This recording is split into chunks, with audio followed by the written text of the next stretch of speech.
plenty of fucking laughs. And I was even nervous because they got two people that play themselves in every role that they've ever been in, which is Tracy Morgan and what's the black chick from Saturday Night Live? Oh, Leslie Jones? Yeah, Leslie Jones. Leslie Jones and Tracy Morgan plays Leslie Jones and Tracy Morgan in every movie and TV show they've ever been in. But actually pretty damn funny. They were actually pretty damn good in it. The dude that played Eddie Murphy's son in the movie he had some funny lines. There's one line when he was talking to Eddie Murphy, asking why he's dressed like a futuristic slave. It was it's some good shit. Wow.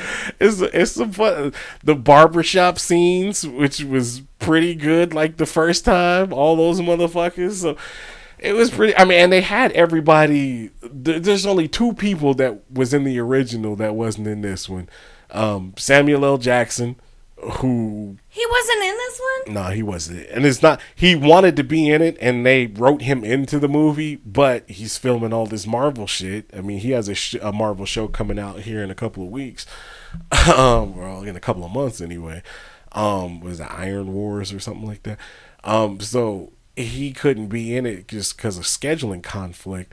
And Eric LaSalle, the heir to the Soul Glow fame... Good, because he was... I hated how he was a bad guy when he saved so many lives on ER. He's an asshole. Eric LaSalle, if you talk about Ed Norton, Eric LaSalle is the black Ed Norton. Eric LaSalle's an asshole. Always has been. That's why he always plays bad people. But I saw an interview because he like directs episodes of Chicago PD and shit like that.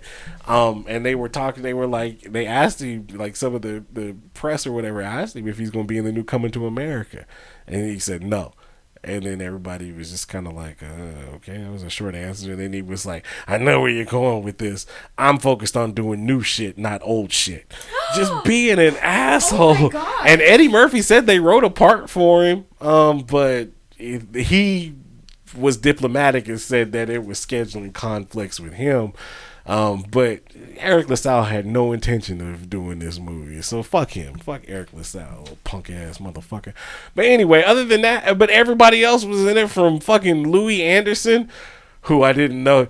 White folks talk about they don't get equal opportunity. Found out that that's not true. That's why he was... But yeah, found out that that's a reason why he was in the first one. But yeah, he was in it. James Earl Jones, who's 90 years old and couldn't actually, because they were filming at Tyler Perry Studios in Atlanta, and he wasn't even able to go down there because of COVID restrictions, and he's not in the greatest of health.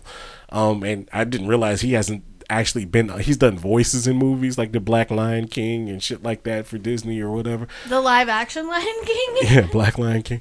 But he hasn't actually been on camera, on screen since like 2005. So really? Yeah, because he's 90 years old. Most 90-year-olds don't really act like that.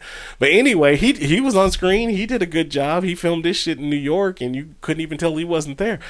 But yeah, he was there. Eddie, Arsenio, Wesley Snipes did a good job in it. He plays the, if you remember from the first one, the girl that whatever you like, it was hopping on one foot and shit. Yes. Oh my gosh, I'm barking like a dog. Yeah. So she's in it, and she's still doing the same shit 30 years later. But Wesley Snipes plays her brother, and he's trying to get his kid to marry Eddie Murphy's kid, and there's a whole thing and this and that. But yeah, Wesley Snipes did a great job. I mean, everybody, it was better than I could have imagined. So I was very impressed. They did a good job.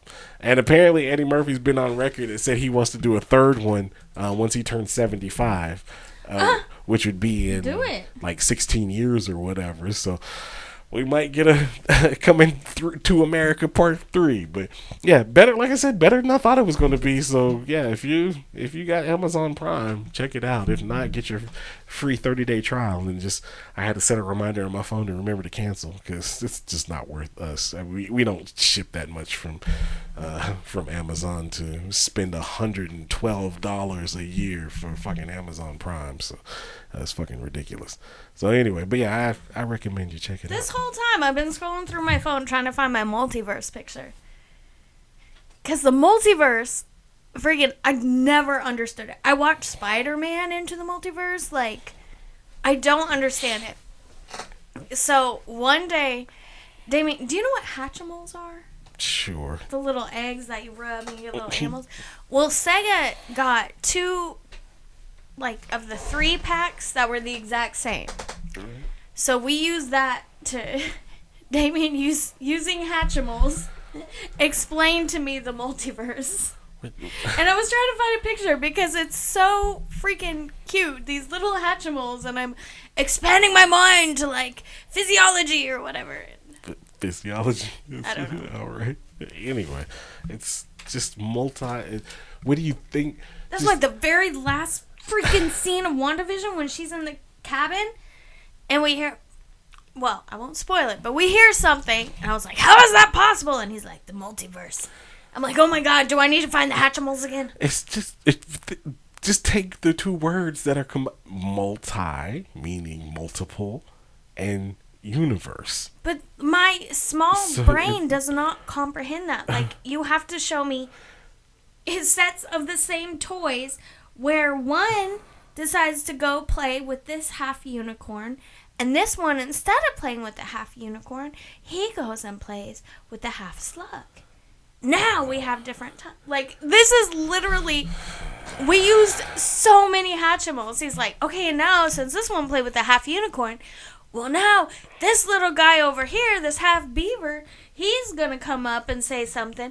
But since this one's playing with the slug, the half beaver over here, he's just going to chill in his house. Okay. While this guy over, like, it was seriously an hour-long discussion using Hatchimals, so I would understand this. Sure. That's sad. But okay, at least you got a comprehension of the multiverse. Somewhat.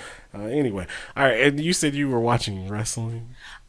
Sort of. Before our fuse blew, I was watching AEW, I believe it was Revolution, and so the reason why we were watching it before the fuse blew is they were going to have a huge signing. Now, you know, okay, AEW, they have Matt Hardy from WWE. Now the Big Show from WWE. I mean, Sting just did his first match in however many years. You thought it was going to be Hulk Hogan. Of course, the Rhodes brothers, Rusev, who's now Miro. Of course, Jon Moxley being the most, you know, the biggest, in my humble opinion. And, of course, Brody Lee. So, we kind of knew it was going to be somebody from WWE the way they were hyping it.